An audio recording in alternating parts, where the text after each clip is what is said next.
Saúde é Pública, o podcast da FSP USP.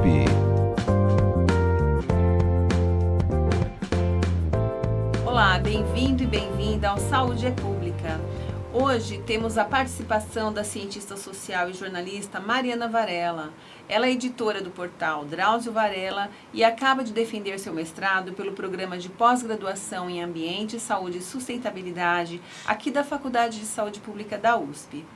O título da dissertação é Lideranças Políticas e Comunicação Pública, Desdobramentos na Emergência Sanitária de Covid-19 no Brasil. E como sugere o tema, a pesquisa diz respeito à comunicação do risco em emergências de saúde. E você já ouviu falar em comunicação do risco? É disso que vamos tratar hoje. Em seu trabalho, Mariana conduziu uma análise sobre a comunicação do ex-presidente Jair Bolsonaro durante a pandemia de Covid-19, tendo como objeto de estudo as comunicações do ex-presidente nas redes sociais. Foram analisadas 59 lives sobre a pandemia de Covid-19 realizadas por Bolsonaro entre março de 2020 e abril de 2021. Seu objetivo: entender como o ex-presidente optou por uma comunicação direta com seus seguidores e apoiadores, sem intermediários, com aparente informalidade e improviso, para defender medidas opostas às definidas pelas autoridades de saúde nacionais e internacionais. Mas a Mariana vai nos explicar melhor como conduziu essa pesquisa e os resultados aos quais chegou. Mariana, é uma honra e um prazer ter a sua presença em nosso podcast. Obrigada por aceitar o nosso convite. Obrigada, o prazer é todo meu. E Mariana, primeiro conta pra gente, o que foi que te motivou a estudar o discurso do ex-presidente e como isso se relaciona com a comunicação do risco em saúde? Bom, eu trabalho como jornalista de saúde, né? Sou editora-chefe do portal Drauzio. Então, quando a pandemia começou, a gente logo começou a cobrir os eventos que estavam acontecendo. E a gente percebeu ali que havia uma discordância entre o discurso oficial do governo federal e aquilo que pregavam as autoridades sanitárias internacionais e nacionais. Então, isso me chamou a atenção, porque o presidente Jair Bolsonaro, então o presidente Jair Bolsonaro, ele foi muito na contramão daquilo que a gente conhece como uma comunicação de risco eficaz, como, né, alguém, um líder, uma posição ali de liderança de um país como o Brasil, e que deveria, né, alertar a população quanto aos riscos, e, na verdade, fez o contrário disso, né? Bom, então conta pra gente o que é essa comunicação do risco. Bom, a comunicação de risco como tecnologia de controle de riscos, né, é uma tecnologia de controle de riscos que surgiu nos Estados Unidos na década de 1980.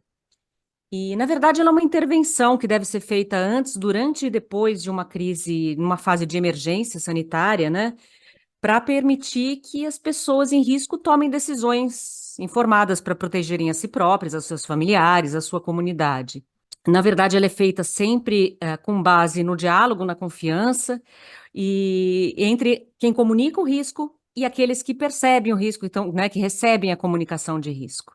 Então, na verdade, é uma forma de comunicação, mas também uma tecnologia de controle de risco, que deve ser aplicada, e tem diretrizes da Organização Mundial da Saúde, de como ela deve ser feita de forma eficaz para reduzir os riscos, para as pessoas poderem tomar decisões com base nos riscos. É Sim. basicamente isso. De uma forma que não seja nem alarmante para as pessoas não ficarem desesperadas, mas que elas também estejam prontas a agir de uma forma proativa, que vá ajudar a controlar aquele problema ou determinados problemas, né, que a gente tem aí muitos, né, em ambiente. Mas, enfim, conta como que foi a forma que você conduziu as análises dos conteúdos ou dos discursos. Bom, eu peguei primeiro o primeiro ano dos discursos, logo que começou a crise sanitária no Brasil, ficou evidente que o então presidente Jair Bolsonaro não iria utilizar os canais oficiais de comunicação, né, como a gente conhece, aquela comunicação que a gente conhece como uma comunicação eficiente, né, bem feita, uma boa comunicação de risco. E logo ele rompeu com o Ministério da Saúde, com o então ministro Mandetta, E ficou claro que ele ia pegar um outro caminho, que ele não ia usar os canais oficiais do Ministério da Saúde, da Secretaria de Comunicação, enfim. E nem a imprensa, né? Logo ele se colocou contra esses veículos. E então ficou muito claro que ele ia adotar aquela forma de comunicação que ele já vinha adotando antes, que era por meio das lives no Facebook e no YouTube, as lives semanais, coisa que ele já fazia antes da pandemia, mas que foi o canal escolhido para ele como para comunicação. Então, a gente pegou o primeiro ano da pandemia, um pouco antes da CPI da Covid, né, do começo da pandemia em 2020, até mais ou menos março de 2021, um pouco antes da CPI da Covid. E eu analisei essas lives pelo método de análise de conteúdo, né, separei em categorias analíticas, para estudar mesmo essa comunicação e daí perceber como essa comunicação foi feita e o que, que isso podia trazer para a gente, pensando na perspectiva de comunicação de riscos, né? Entendo. Como que foi essa divisão de categorias? Enfim, o que que você trouxe aí dessas categorias? Olha, primeiro eu fiz uma pré-análise, né? Então eu escutei, analisei, assisti a todas as lives, foram 59 lives. Nossa, Ah, é, foi bastante. E eu assistia todas para tentar pegar os elementos que tinha ali, que se repetiam, o que que havia de características comuns, quais que não.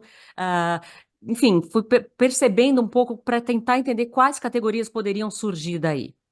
Depois dessa pré-análise, eu defini as categorias junto com a minha orientadora, Gabriela de Júlio, a gente pensou nas categorias de negligência, uso político e desinformação, a gente achou que eram categorias que dariam conta dessa análise, né? E aí a gente partiu, já com as categorias definidas, eu parti para uma segunda etapa da pesquisa, que foi assistir de novo as lives, já com essas categorias definidas e separando frases e momentos do discurso dele, das lives, né, dentro dessas categorias, né? E essas categorias foram muito interessantes, porque eu usei a categoria principalmente de negligência do professor João Nunes, que foi muito interessante porque ela mostra como houve uma negligência muito bem consolidada no Brasil, e negligência intencional. Isso vai também de acordo com os estudos da professora Deise Ventura, sim. da saúde pública, que os estudos dela mostram realmente que houve uma intenção deliberada do governo federal em desinformar, houve uma negligência deliberada ali, e isso fica bastante claro também por meio das análises das lives, sabe? Porque aquilo que dá a entender, o Jair Bolsonaro sempre adota essa estrutura de comunicação em que ele tenta mostrar aparente improviso, um tom de informalidade, e a gente vê através das lives que não havia nada de improviso ali, quer dizer, muitas vezes ele adotava discursos improvisados, mas que ele já sabia mais ou menos os temas que ele queria abordar nas lives. Isso fica muito evidente pelos elementos que ele mostra. Então, por exemplo, ele dá, só para ilustrar um pouco, ele dá um exemplo da hidroxicloroquina, que ele começa a falar logo no começo da pandemia, e ele sempre insere esse contexto da hidroxicloroquina como se fosse algo que surgiu ali naquele momento, que ele está pensando naquele momento. Só que já havia a caixa do remédio na mesa, ele, sabe, ele já tinha toda uma estrutura ali do discurso, já tinha estudos mostrando, pseudo-estudos mostrando a eficácia da hidroxicloroquina. Então, tudo Compras em isso já denota. massa, compras em Isso, massa. exatamente. Tudo isso já denota que havia uma intenção de abordar aquele assunto, né? Certo. Que não houve nenhum improviso naquilo. Então, por meio dessas lives, eu acho que fica bem evidente isso, e, enfim, que já vinha sendo trazido por outros estudos anteriores. Aham. Qual outra categoria mesmo que você citou? A desinformação, Aham. a negligência e uso político, Tá, né? a desinformação, como que você detecta, assim, uns exemplos de falas, por exemplo? Dá uns exemplos. A, bom, a desinformação a gente vem discutindo muito a desinformação hoje em dia, né? E principalmente propaganda disseminada por meios de redes sociais. Ela tem, no caso, a gente vê que ela foi feita com intenção de desinformar, né? E essa intenção, sempre que a gente fala intenção, é difícil você demonstrar, você provar, comprovar, né? Mostrar que houve intenção, porque como você vai dizer, né? Há uma intenção deliberada aqui. A gente busca mostrar por meio desses elementos, por exemplo, a repetição do discurso, as imagens, né, os elementos que estavam sobre a mesa, que ele já sabia que ele ia tratar daquele assunto, e sempre em discordância com as orientações das autoridades de saúde. Por exemplo, ele começou a falar da hidroxicloroquina quando ainda havia alguns estudos, havia alguma dúvida a respeito da eficácia do uso da hidroxicloroquina, que logo foi descartada pela ciência e pelas autoridades sanitárias, Exato. e ele continuou com esse discurso, né? Então ficou muito óbvio que ele usava a ciência de acordo com o interesse pessoal dele, com o interesse daquilo que ele queria mostrar, né? Por exemplo, no caso mesmo da hidroxicloroquina, ele citava estudos que corroboravam para ele, né? Mesmo que fossem estudos que não fossem validados, que fossem estudos mal feitos, mal desenhados. A gente tem que lembrar que a gente estava no meio da pandemia, que tudo acontecia com muita rapidez, então houve uma quantidade enorme de estudos muito mal desenhados e mal conduzidos, e que foram logo descartados pelas autoridades sanitárias, e ele se apegou muito a isso. Então É. fica clara a intenção de desinformar ali, né? E a gente não sabe o que está por trás dessa intenção dele de desinformar, né? O que inicialmente houve uma desinformação até porque a ciência não tinha chegado até lá nesse conhecimento, mas depois que chegou, mudou-se de rumo, que é o que a Uhum, ciência faz, certo? sim. E a gente não entende até hoje porque que ele manteve o pé firme nessa questão, né? De que era válido, que era um medicamento que deveria ser utilizado, né? Com a dissertação, com a análise das lives, fica um pouco mais claro o caminho que ele tomou, sabe? Por exemplo, desde o começo ele deixou muito claro que ele era contra as medidas de isolamento e distanciamento social, contra todas as medidas para mitigar né, o estrago que o vírus vinha fazendo no mundo todo. Então, ele defendeu o isolamento vertical, que é uma coisa que, né, que não existe, que era a ideia de isolar apenas as pessoas mais velhas em casa, enquanto os mais jovens saíam para trabalhar. Pois é. Então, dá a impressão que ele, com essa desculpa de que ele precisava salvar a economia, de que os governadores e os prefeitos que estavam adotando medidas para mitigar a ação da pandemia, né, os efeitos da crise sanitária, estavam jogando o país numa crise econômica, esse era o discurso dele, e aí vem a parte do uso político. Ele usava muito esse discurso, que ele não podia fazer nada, que o STF tinha tirado todo o direito dele conduzir a pandemia, e que havia ficado nas mãos de prefeitos e governadores decidir as medidas para reduzir os efeitos do vírus, da pandemia. E que isso tinha gerado uma crise econômica enorme, então que as pessoas precisavam voltar a trabalhar. A impressão que dá durante as análises é que essa ideia da hidroxicloroquina era uma forma de dar uma esperança para que as pessoas pudessem voltar a trabalhar. Então, assim, eram várias frentes ele atacou isso. Primeiro que o vírus não era tão grave, ele dizia, o vírus não é tão grave para pessoas jovens, mesmo antes das vacinas, com pessoas jovens morrendo todos os dias. Ele dizia frequentemente, o vírus só é grave para pessoas mais velhas e com comorbidades. Então, os mais jovens estão aptos a trabalhar e salvar o país. Mesmo assim, se pegar o vírus, ainda aqui temos um medicamento que pode ajudar e vai salvar a sua vida. Então, quer dizer, a hidroxicloroquina veio muito como uma ideia de algo que poderia salvar as pessoas caso elas contraíssem Covid, tocando a vida diária, que era uma coisa que ele insistiu nas 59 lives. Todas as lives ele veio com esse discurso que era importante acabar com o que ele chamava né, de lockdown e retomar as atividades econômicas do país. Em todas as lives, esse foi um discurso recorrente, o que mostra também a intencionalidade ali né, do discurso. Então, Mariana, a gente sabe que a escolha de se comunicar por meio de redes sociais está muito bem alinhada com as próprias convicções, né, as convicções de Bolsonaro a respeito da imprensa profissional. E Uhum. você, depois dessa pesquisa e trabalhando diretamente com essa área da comunicação, ou seja, redes sociais, você acha que foi uma escolha estratégica do Bolsonaro no sentido de controle de conteúdo e do tempo da duração de lives? Eu não tenho a menor dúvida, e eu acho que foi uma estratégia com a qual a gente vai ter que aprender a lidar daqui para frente, né? Quer dizer, o que não foi comum foi assim o abandono total dos meios oficiais de comunicação, né? Lembrando que ele fazia as lives nos canais pessoais dele, não eram nos canais oficiais, não eram canais do Ministério, canais mesmo, né, da Presidência da República, eram canais pessoais de Jair Bolsonaro. Ele escolheu essa forma de comunicação para ter controle total do discurso, ter controle do que seria dito, do tempo de duração, dos convidados, ele escolhia quem ele queria trazer, quem ele não queria trazer. Então, com isso, ele tinha um domínio absoluto, né, de todo o discurso que estava ali. E isso vai ser uma coisa cada vez mais comum. O que eu acho que, no caso dele, ele foi radical no sentido de que ele abriu mão dos discursos oficiais, mas, assim, o uso de redes sociais para comunicação em lideranças políticas vai ser cada vez mais comum. Não só lideranças políticas, né? Lideranças sanitárias, enfim. E isso é uma coisa que a gente vai ter que aprender a lidar, para o bem e para o mal. Tem vantagens nessa estratégia, porque a vantagem é óbvia, né? A informação chega com uma rapidez, então, em casos de emergências sanitárias, você saber fazer uma comunicação de risco bem feita com o uso de redes sociais, você tem bons resultados, isso já foi feito, já tem demonstração disso, tanto que a OMS chama atenção para a importância do uso das redes sociais nesses casos.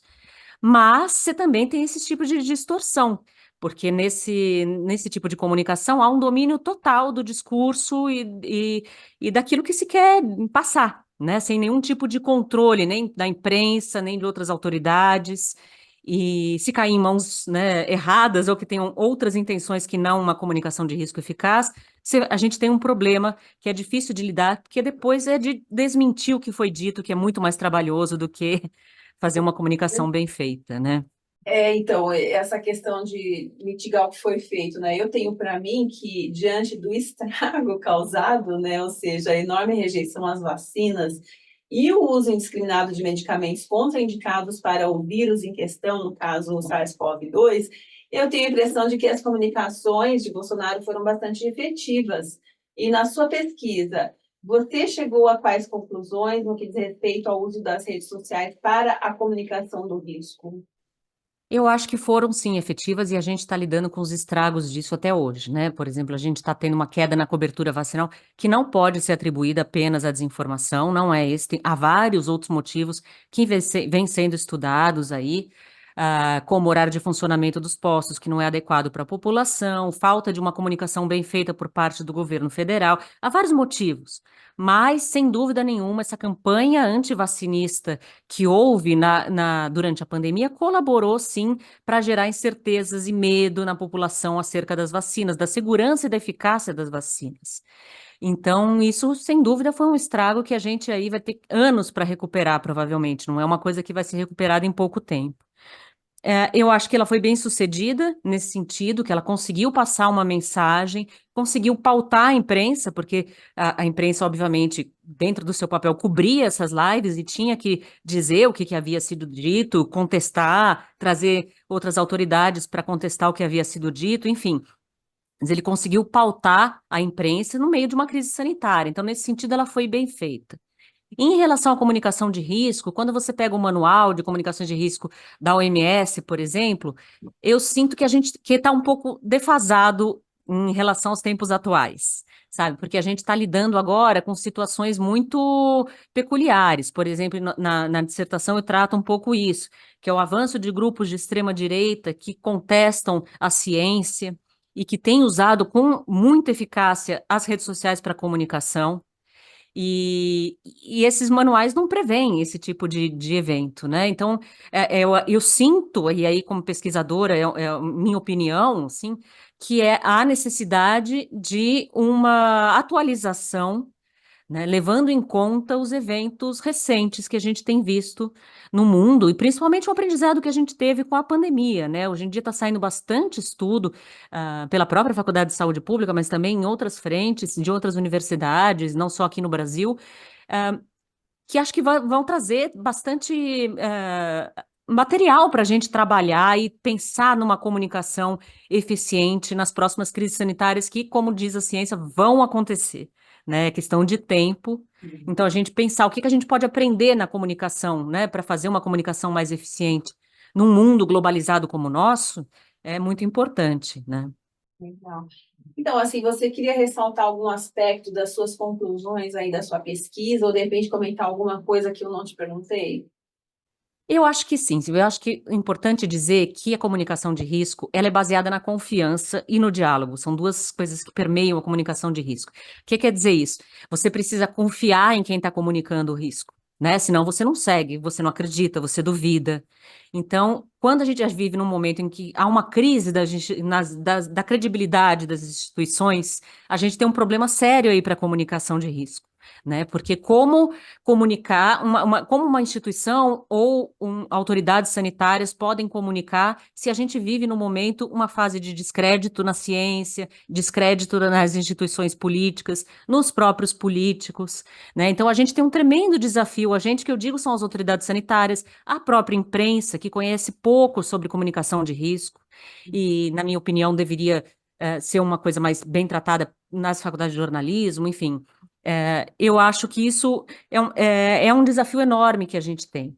E essa comunicação de risco, apesar dela ser baseada no diálogo na confiabilidade, ela também faz parte dela comunicar incertezas, porque quando você está no meio de uma crise, a gente tem muito mais incertezas do que certezas. E essas incertezas também têm que ser comunicadas. Por exemplo, isso aqui ainda não se sabe, isso aqui está sendo estudado, ainda há dúvidas a respeito disso. Isso faz parte de uma boa comunicação de risco. Mas para que isso seja feito, você precisa reforçar a confiabilidade nas instituições e nas autoridades sanitárias. E nesse sentido, a gente vive um momento muito difícil. Primeiro, de concorrência de informações e desinformações, as redes sociais facilitam isso, né? Você tem ali um excesso de informações e é muito difícil para a população selecionar qual acreditar, qual ouvir. Então, isso exige um enorme desafio para as autoridades sanitárias nas próximas crises. A É, gente restaurar a confiabilidade na ciência, nas instituições e pensar como fazer essa comunicação de uma forma direta que leve em consideração o momento que a gente vive, né? pois é, ouvindo o que você está falando, eu estou pensando assim no enorme papel e o serviço social que você e o seu portal e o Dr. Drauzio Varela também exercem, né? Porque é um grande influenciador e traz comunicações que as pessoas confiam, né? Traz informações. Então, talvez eu poderia até ousar dizer que talvez seja uma forma de comunicação eficiente, eficaz e bem fidedigna, né? E a O ele único problema. precisa demais, talvez, né, Uhum. desse tipo de comunicação, né? Que você O poderia problema que eu falar? sinto como desafio é exatamente esse da credibilidade, porque você construiu a credibilidade, são anos e anos e anos, e para essa credibilidade ser destruída é muito rápido. Então, na pandemia, a gente viu como estratégia de comunicação desses grupos que tinham interesse em desacreditar a ciência, como houve um trabalho programado e organizado de descrédito da ciência, que era algo que a gente já não imaginava mais acontecer, né? Quer dizer, duvidar de instituições como a Organização Mundial da Saúde, ou outras autoridades que sempre passaram orientações, Ministério da Saúde, no caso, que sempre foi referência, né, na criação de protocolos e orientações para outros profissionais de saúde e para a própria população. De repente, ser objeto de ataques vindos do próprio governo, né? Que deveria proteger o Ministério e reforçar a credibilidade do Ministério, fez o contrário. Então, a gente parece que às vezes vive num tempo que a ciência está totalmente desacreditada e as instituições também, incluindo a imprensa. Fica difícil você pensar quem vai fazer essa comunicação, né? Quem vai ter condições de fazer essa comunicação de forma bem feita, né? E que, além de forma bem feita, que ela seja levada em consideração para a população que está sob risco, né? Legal, Mariana. Nossa, muito. E também, assim, reforço, acho muito importante o papel que vocês fazem lá no portal. E parabéns pela sua tese, pelo seu trabalho, bastante relevante para a saúde pública, viu? Meus parabéns. Muito obrigada, eu que agradeço. Foi um prazer falar com vocês. Eu sou fã do podcast, escuto sempre. Que E bom! agradecer vocês. Obrigada, Mariana. Uma honra, viu, ter você aqui. Muito obrigada por aceitar nosso convite e venha mais vezes. Obrigada. Agradeço muito por sua audiência qualificada. Se gostou, siga o Saúde é Pública e compartilhe os nossos episódios. A Faculdade de Saúde Pública está no Instagram, Facebook, LinkedIn, Threads e YouTube. Saiba o que rola na faculdade também pelo nosso site. É o www.fsp.usp.br. Até o nosso próximo encontro. Tchau.